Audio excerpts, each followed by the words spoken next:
ยินก็ไหลไปที่หันอีกอะเนอะมันได้ยินหลายสถานีหรอเดี๋ยวลองเช็คพอก่อนดับวะไม่ต้องซักดับวะก็อันร้านก๋วยเตี๋ยวปิดเขาก็ไปร้านข้าวผัดเขาไปสั่งก๋วยเตี๋ยวบะหมี่เจ้าก็เอาข้าวผัดมาอ๋อมันดับบางทีมันบางวันนี้มันเป็นอย่างหู้นะหลายอย่างฟ้าฝนด้วยอากาศด้วยหลายอย่างที่อื่นเอาก็ไหลซ้อหาเอากะเนาะไหลซ้อหาเอาไหลซ้อหาบางสถานีก็หาก็ได้บางสถานีก็ไม่ได้ยินบางสถานีก็ได้ยินนะแม่สุกอยู่สันทรายโมทนาเนอะปังงิ้วโหจะได้โทรก็โทรมาโลกะอ่านชื่อไปเสี่ยงเตี้ยนี่เลยแหม3 ซองบัดเอาเจริญพรโตขัวหลวดอาบน้ำไม่ซื้อแต่เจ้าบ้าอันนี้โทรจะไม่แก้หนองบัวคำเด้อว่าจะได้เวลามาจานว่าจานโอนสักด่างไปที่สำนักส่งมณฑานี่เอาไว้หลังไม้เนอะทกสได้รอนะกะจ้าทกสได้รอถ้าจะถามเลขบัญชีก็เดี๋ยวเอาหลังไม้พุ่นเนาะจ้าเดี๋ยวขออ่านชื่อเฮียก่อนเหลือแหม3 ซองบ่ได้พ่อประดิษฐ์แม่สังวานบ้านเหล่าเหยาวใต้200 บาทแม่ระวิวันพรหมชิดมาศเหล่าเหยาวใต้100 บาทแล้วก็นายจำรัดนางสมศรีมณีหาร200 บาทนางศรีพันลิ้นฤาษีนางสาวสุดารัตน์ปรมี 1,000 บาทจบแล้วเอาโทรเลยกันนี้โทรเลยเจริญพรเบอร์ยังไม่ได้บอกแต่เพิ่นจำเบอร์ได้แล้วเนี่ยเจริญพรว่าจะได้ฮะนี่บ้าอุโมงค์นะ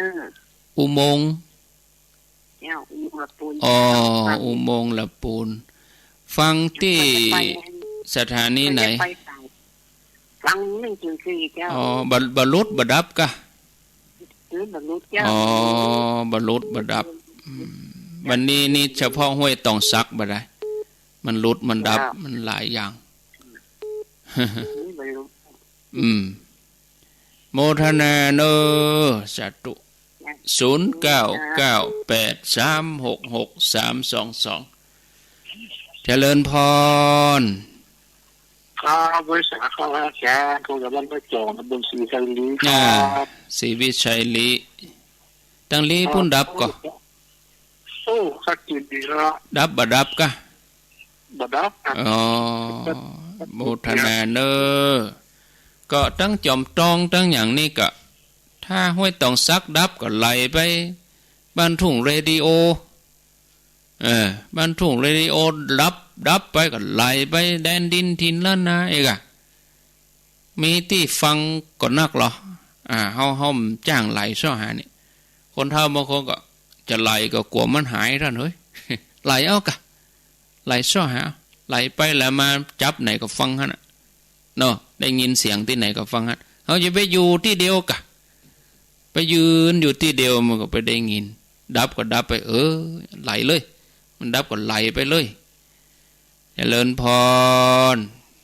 ราชการจ้าพระครูว่าจะได้ยายพร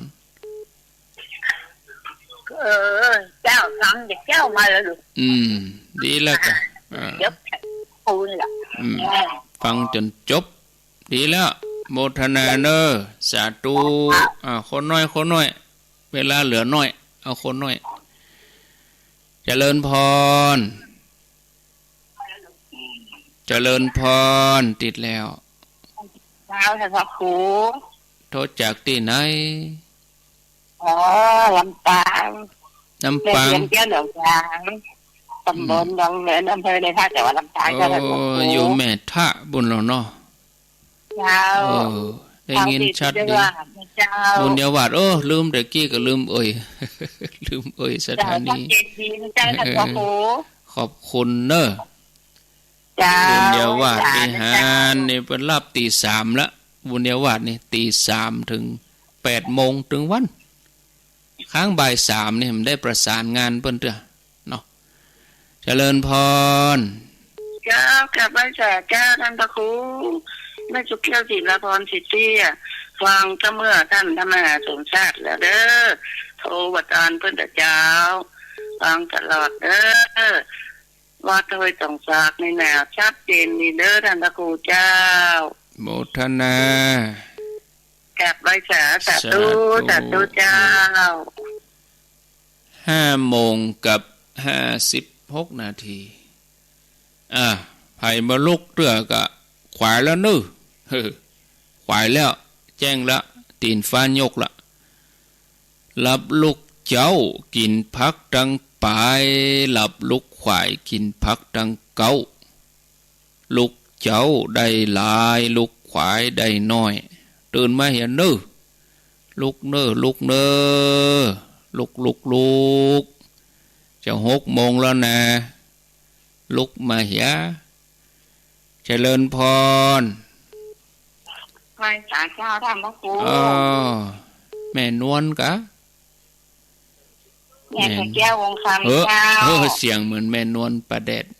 แม่ไข่แก้ววงคำเจ้าไปบรรทุกแล้วนะคนจ้างไหลซ่อหานี่ตึงจับนะซ่อหาไหลน่ากันที่นี่ดับก็ไหลไปที่หันอีกอ่ะเนาะยินดีเนอะเจ้ากำลังใจในเจ้าสาธุเอาแล้วข้างแถม2 นาที0 9 9 8 3 6 6 3 2 2เจริญพรครับผมไม่ใส่ครับวันยาใส่ชัดเจนดีเนาะอนุโมทนาเนอะโมทนาบุญหมดเวลาหมดเอาจบตึก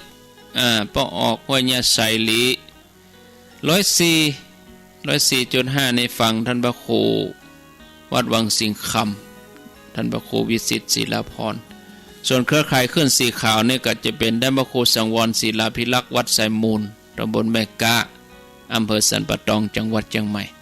เป็นประจำทุกวันจันทร์ก้อยป้าอาตมาแถมใหม่วันพุ่มมาเจ้าถ้าโอกาสดีญาติโยมตั้งระบบ Facebook เนาะตี 3 ถึงตี 4เกิงวันพุกถ้าวันนี้บ่มีภารกิจอะไรอย่างมากมายนะแต่ถ้าว่ามีงานวันค่ำอีกอะบางทีก็อิดก็หิวแต่ลาไปก่อนโชคดีทุกคนทุกท่านอายุวันโนสุขังพลัง